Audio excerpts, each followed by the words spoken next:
Surveillance Unit o SESU, e dali aviso che nuoi pa scientific study che ta rekomenda pwede cura dengue el sembra.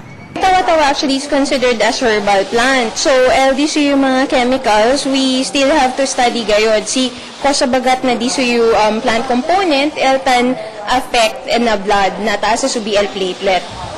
Fuera con el sembra, un clase de fertilizer y eleva estudiar en Department of Science and Technology el Consejo Local. Según el chemical, tamata con mga huevos de lamok si pone na mga estangkaw agua. Pensaba yo fertilizer lang. Fertilizer, more on inorganic fertilizer. So yo pensaba ese lang. Pero ito na kanal todo na rekodo, muerto lamok, el huevos, hindi katawan. El Consejo Local ta negocia también ahora para permitir kung mga estudyante usa pantalon o jogging pants kung largong mangas camisa na mga escuelas pública. En esta manera, puede proteger kung mga bata desde mordedura de lamok. El Zamcel Kota Esperanza que a favor na dilalaw el investigasyon que taase este mga tiempo mga auditors del National Electrification Administration o NEA. Según con el Zamcelco General Manager Reinerio Ramos, na Setyembre 11, esperanzao termina el audit. Si Ramos insistí que un regular audit el cosa ta conduci el NEA na cooperativa. Diferente este na opinión del City Hall, quien ya habla que el presencia de mga auditors por causa con dila reclamo acerca el alegado cuestionable compra de Kia SUV y sound system. Yaman courtesy call na City Hall ayer tarde un oficial del Nación de Florida, USA, pero evita na mga miembros del media el congresista Jeff Miller na subisita con el alcalde Celso Lobregat. Según tacheque lang si Miller con mga lugar donde presentamente ta opera Joint Special Operations Task Force Philippines y evalúa mga acontecimiento del dila presensya.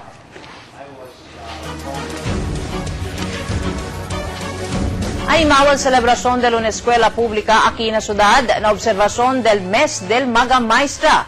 Por medio de un programa Maga Maestra ya honra kundila profesyon a mediante mga problema que ta enfrenta sila. El Don Pablo Lorenzo Memorial High School, uno de con todo manada estudiante de escuela pública aquí en la ciudad. Na población de 6,000 estudiantes, solamente 160 el número de mga maestro y maestra na escuela. Por eso tiene mga subjects el alcanza hasta 65 el estudiante na un clase. Por eso, según con el Alliance for Concerned Teachers aquí en la ciudad, debe priorizar el gobierno nacional con el empleo de aumento mga maestro y maestra. Bien listos manage si manada del estudiante dentro. Pero si queda lang si kami na standard mga 40 to 50 students, na pwede pa kami one-on-one.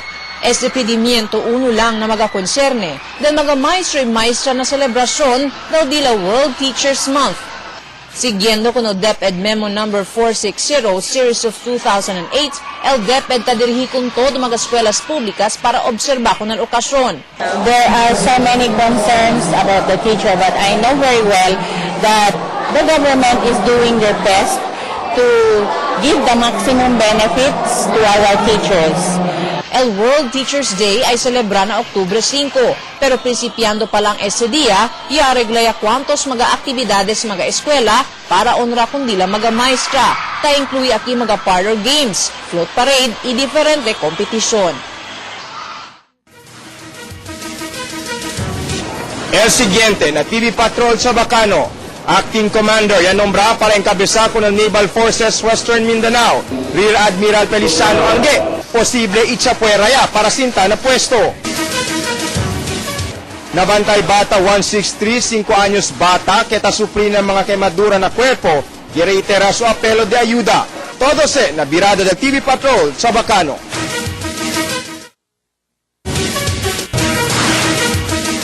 Formalmente, ya asumía si Marine Brigadier General Eugene Clement como oficial encargado del Naval Forces Western Mindanao Command. Ese después no hay por seguir designar con Rear Admiral Feliciano Angge como NAV-4WEM Commander. Mismo el Acting Flag Officer in Command, Rear Admiral Danilo Cortez, amoya encabezar con el ceremonia que atende también los oficiales del gobierno local, PNP y AFP. Si Clement cinta como Acting Commander del NAV-4WEM na concurrent position, siendo él también el presente comandante del 1st Marine Brigade na Basilan. Mientras tanto, siendo bajo una investigación, no puede designar más quien cosa puesto con Rear Admiral Feliciano Angue. Según con el liderato del Navy, decidió una sila con el caso de Angue. Antes puede darle con Angue un nuevo assignment como comandante del Naval Forces Western Mindanao Command. Na linya de teléfono si David Santos para más del mga detalles. David. Yes, Joel, antes ganya nombra kun Marine Brigadier General Eugene Clemen como el acting commander del NAV-4WEM. Una designa aquí con Rear Admiral Feliciano Angue. Pero reklama si Angue, quien jefe del National Capital Region Commando NCRCOM aquel tiempo, que demotion para ponerle el puesto na NAV-4WEM. Como resulta, no hay más con él por seguir designa aquí na riyon. Taman lastima también si Tawi-Tawi Governor sa Bicol Sahali que no hay por seguir sinta como jefe del NAV-4WEM si Angue.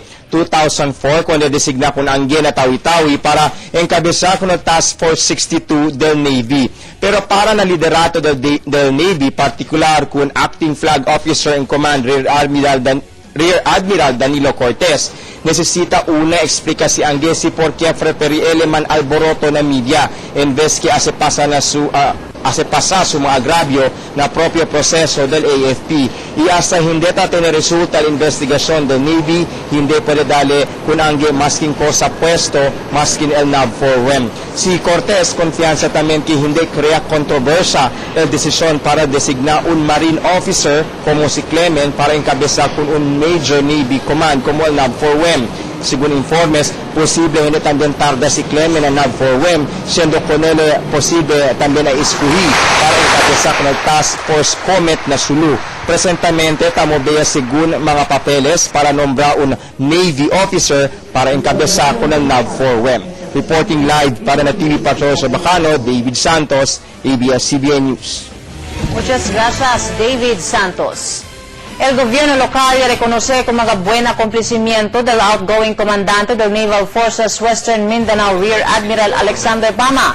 Na un testimonial dinner anoche, dale reconocimiento el alcalde Celso Obregat con Pama, después de sus cuantos años estada na NAV-4WEM. El alcalde de Obregat ya habla que importante el papel de Pama na cuantos mga crisis que enfrenta la ciudad del otro año, como el kidnapping del 3 mga Landangua teachers.